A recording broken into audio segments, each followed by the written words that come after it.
Ghostjghost here with another video. Today we're going to be playing Age of Mythology, which is an RTS game based on mythology. And we're just going to do a random map, which means it's randomly generated, not that the map itself is actually very random, against a single player, and I'll introduce some of the points of this RTS game. Do random. Whoops.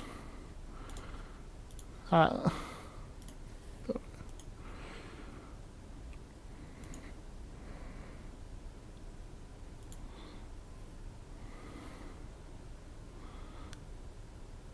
it looks like I get to be Chinese and the other guy gets to be someone else. Let's see.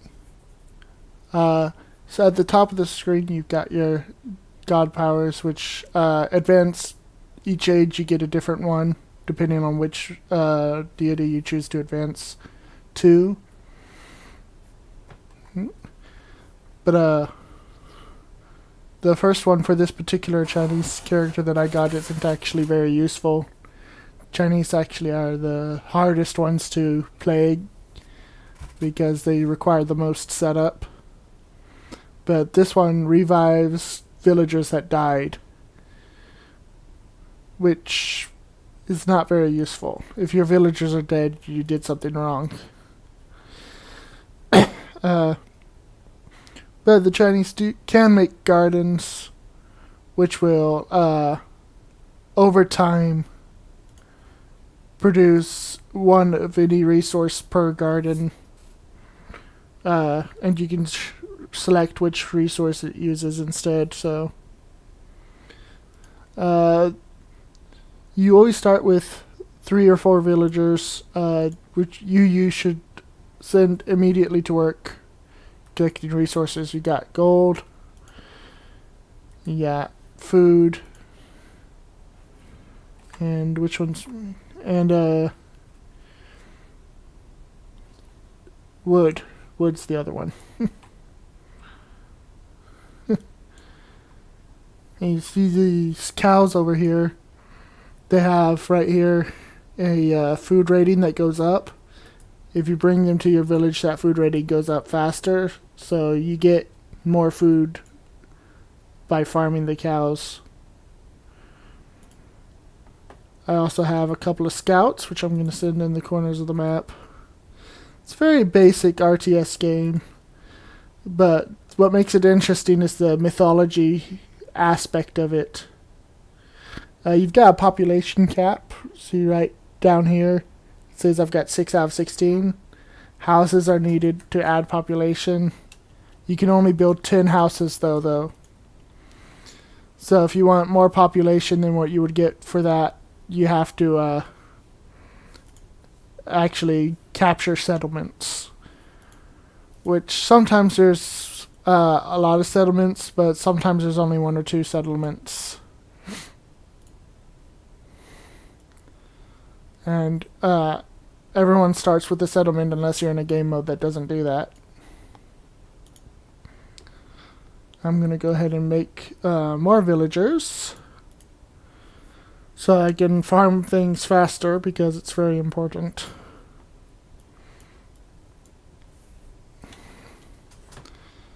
And you can click on your minimap to teleport your view. Keep eye on things more. To advance to the next age, you have to build a temple to advance to the second age. Temples also give you all your mythological creatures, which vary depending on which race you're playing and what you're doing and everything. So it's very highly variable.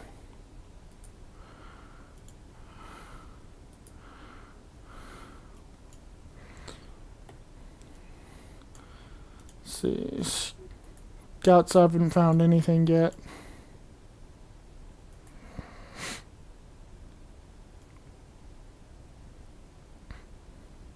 Let's see.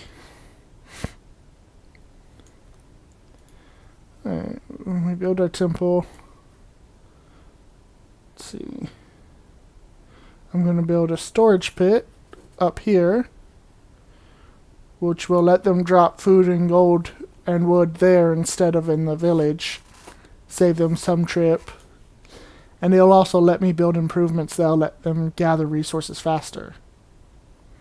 Oh, now here's an interesting thing. If you've got a hero unit, you can pick these up and bring them to your temple, and they will give you benefits depending on what the particular relic is. This particular one's the head of Orpheus. It improves line of sight for all buildings. But I have to get one of my hero units to go and get it first, and I don't have any. So I need to go ahead and craft one. Hero units are important because they're very good against myth units. They do bonus damage versus myth units. This guy's not very strong, though. And there's another one. See, scouts are good for that, too. Increases cavalry and chariot archer hit points. That's nice. And the computer just advanced to the next stage already. He's ahead of me.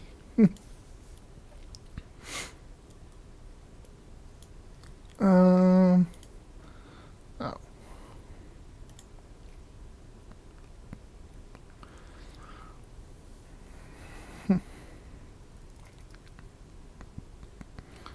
See. And he used a god power healing spring, which will, when he's nearby it, let him heal faster. So even though I've got a temple, I've got to get 400 food together before I can reach the next stage. So there's a lot to do still.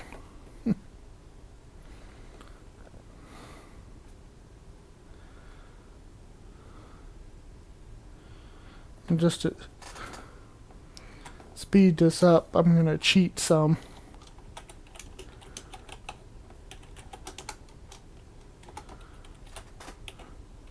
With these very entertaining cheat codes.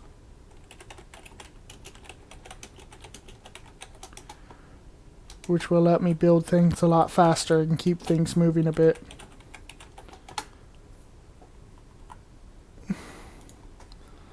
So while he's carrying this bonus item to his temple, I'm going to go ahead and move to the next stage. And in the next stage, when you advance an age, you get to choose between one of two deities responsible for that age. And they give you a bunch of different things. Like, they give you a deity power, which,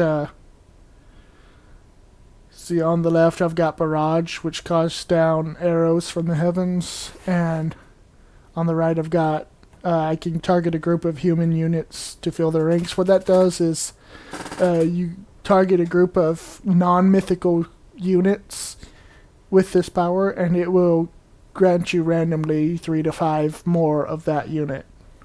But you also have mythical creatures, like this Quilin is immune to most powers and heals units on its death. It also does decent damage. And you got the Terracotta Warrior, which returns part of its cost after its death, and it expels lethal dust. It's got a poison breath. On the left we've got the Elixir of Immortality, which makes your hero units, the Immortals, heal really quick. Immortals are unique to the Chinese civilization, though. On the other hand, we've got Oracle Bone Script, which makes War Academy units cheaper and faster. Got Bow, as opposed to cheaper farmers. Got all human units and heroes move faster. Or you got makes the dust expelled by your Terracotta Warrior deal more damage.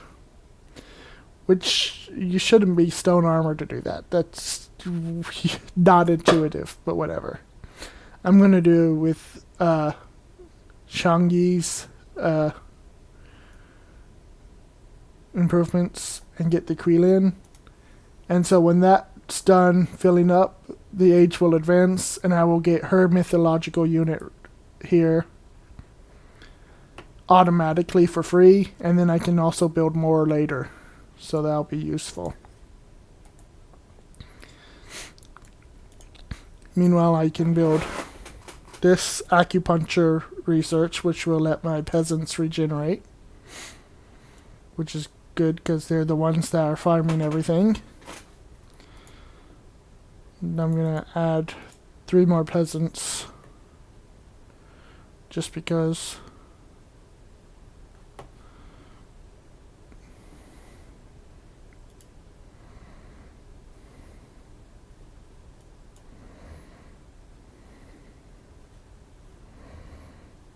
See. Like I didn't find anything. The AI is not very smart in this game. See, he has 12 hack damage and decent armor and 300 hit points.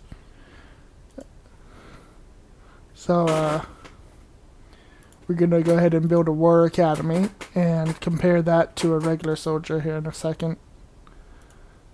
In the meantime, we're going to have these guys build farms, which are infinite food resource.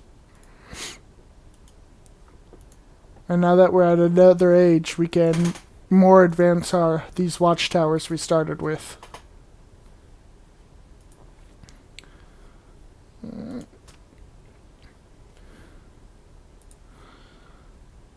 Who's that? That's our immortal. Get that. So the halberdier is the Chinese basic infantry, and the Chu Konu, I hope I'm pronouncing that right, is their archer. And the infantry's good against cavalry, the archer's good against infantry, and the cavalry is good against archers. No rock, paper, scissors style. So we see this one has 7 hack attack as opposed to the mythical's 12. And the mythical creature has roughly twice the armor and 3 times the piercing armor. So arrows do even less to it. The archer has piercing damage and almost no armor, but it can shoot from up to 16 blocks away, which the distance between the halberdier and the archer is 1 block, so it can shoot 16 of those away, which is a pretty decent distance. Not all of them get that good a distance. And then to advance to age 3, you need an armory. And you also need a market to advance to age 4. Usually you don't even get the option to build a market until you're in age 3 already, but because we're Chinese, we have the option. And we're going to go ahead and enhance the archers with the magic weapons we got for choosing our particular deity. Bring this guy back. I'm not good at multitasking, so I'm not actually very good at these type of games. But that's why I know the cheats off the top of my head. Obviously, if you're playing multiplayer against another player, don't cheat. But single player, you do whatever you need to do.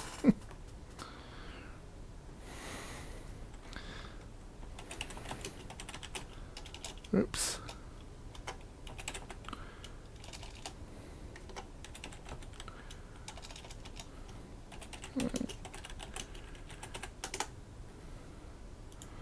Oh. So on age 3, we again choose between 2 different deities. This time we get slightly better powers. On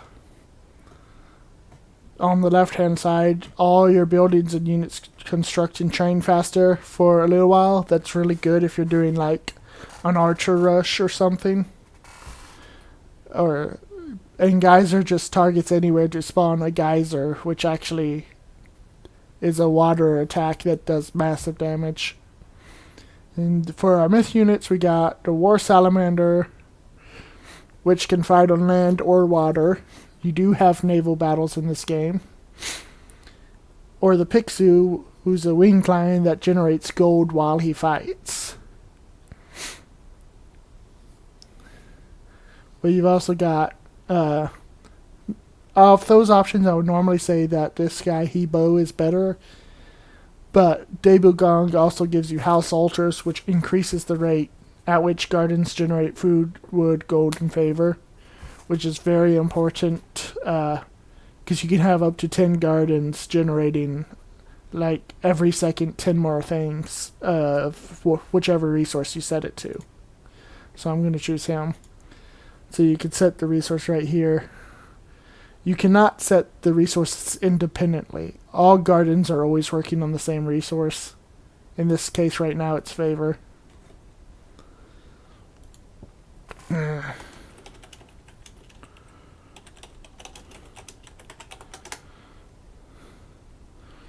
So I'm going to go ahead and build the market so we can get straight to round 3.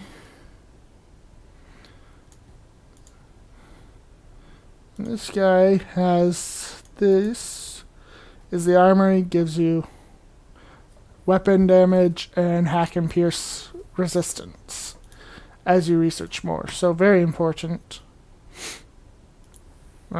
This puts some more houses up for more population.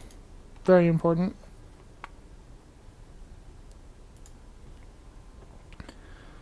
Landlord Spirit reduces the time it takes to train presence. We don't need to spend money on that right now. We also got the Wingu, so now we've got that. Let's see.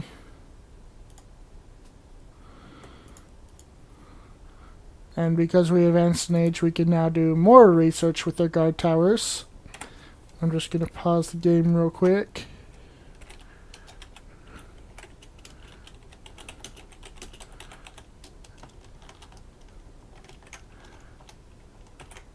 And we're going to spam some cheats so I can skip ahead and just show you everything important in a faster time period. Whoops.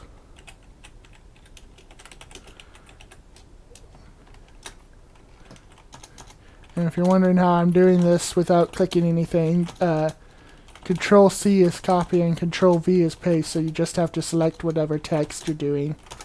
It's a shortcut. I see a lot of comments all the time about how computer people on TV never click anything. They just type really fast on their keyboard. Well, yeah, actually, that is how they deal with it. They just type things because it's faster.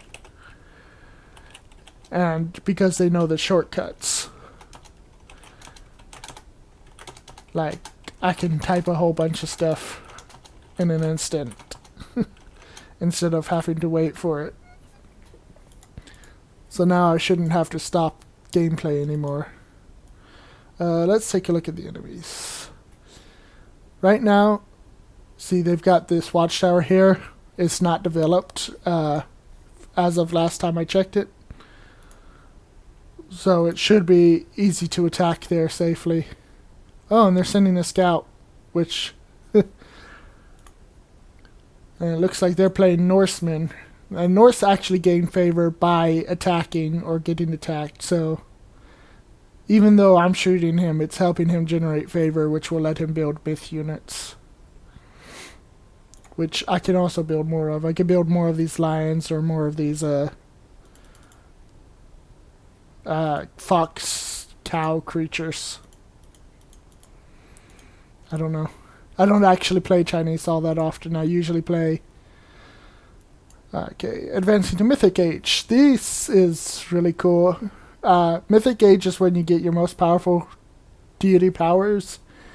Usually these can win the game by themselves. Like the Earth Dragon will summon a giant super creature, which until it's killed will destroy everything that gets near it. It's actually kind of restricted as far as these type of abilities go, but still very nice. And Inferno just sets everything on fire. Vermilion Bird is basically the precursor to the Phoenix legend. Although in if you're Egypt, you can actually get the Phoenix, but Vermilion Bird is very similar.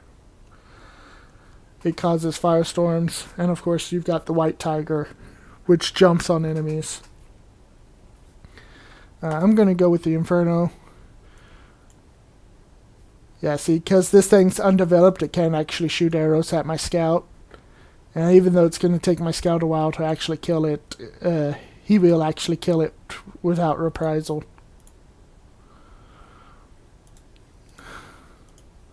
So, very beneficial for us. Usually, the computer will give up when we've actually taken out their main settlement or town center right there, assuming they don't have another one, which sometimes they do. I like this particular map also. Because we could take this guy right here. There is no actual limit to how far or close you have to be to farm stuff, or to place buildings. So I can actually, in this small gap here, set up turrets and walls. And I can control the only way to and from my base through there in advance. It's fairly nice. I'm gonna have this guy make more of these. Alright, that's all the gardens I can make. Okay. Now we got this flaming bird. And we got the infernal power. We're gonna see if we can't just straight up cause this game to be won by flying over there and setting their main base on fire. I haven't actually used the infernal power. Like I said, I don't play Chinese that much. But we can try that. In the meanwhile, I'll advance. Whoops. I forgot to give myself a favor. I'll advance to the Titan Age, the Secret of Titans, which will give us a giant monster, which will smash these guys into bits. Except I'm not actually going to build the thing to do that. I'm just going to spawn them in because this is taking way too long for a YouTube video anyways. Slowly but surely getting to where we can attack these guys.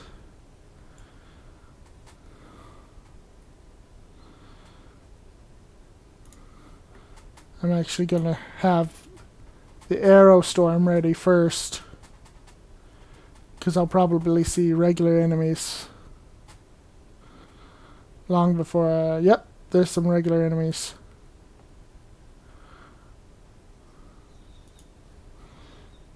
And there's that. There. I'm just going to set the whole area on fire. Oh look, we got little firestorms and everything.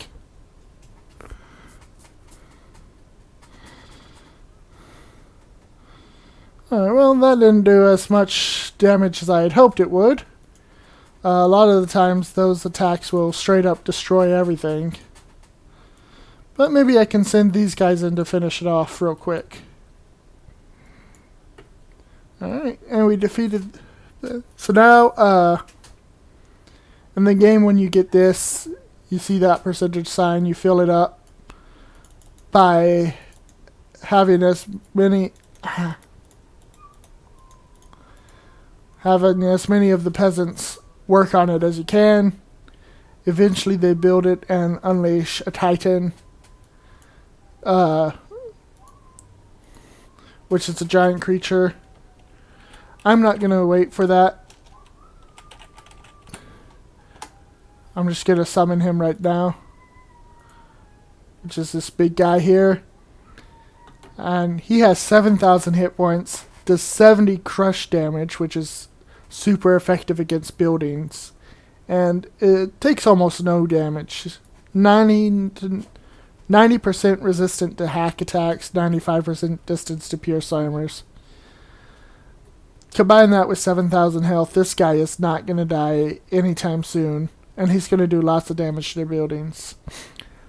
Let's see who actually finishes them off first. We're actually building the Titan Gate relatively quick. We're at 13% already. We might even get to see another Titan Unleashed before it gets there. Usually it takes a lot longer than that, because you want to keep your guys focused on farming, so you don't want to spend too much time actually building the Titan Gate, or you want to build separate peasants to build the Titan Gate. But we'll see who actually wins as far as building this goes. And we'll go ahead and put wall up there. Just because I'm cheating to win really quick doesn't mean I should skip and do stupid stuff, even though I kind of am. Oh, would you perhaps let... He surrendered because we destroyed his town center. Yes, victory is mine. And see, now that victory is mine, I can see the whole map, which is nice, but not very useful. There's a Bow of Artemis relic right there. Gives me archers more damage. And an undiscovered relic here, which gives me free food. Yay. Anyways, that's Age of Mythology in a nutshell. Different civilizations have different powers and deities and buildings and techs, but it's fairly basic RTS game with a nice mythological twist. So if you like and subscribe, and hope you enjoy the video. Thanks for watching.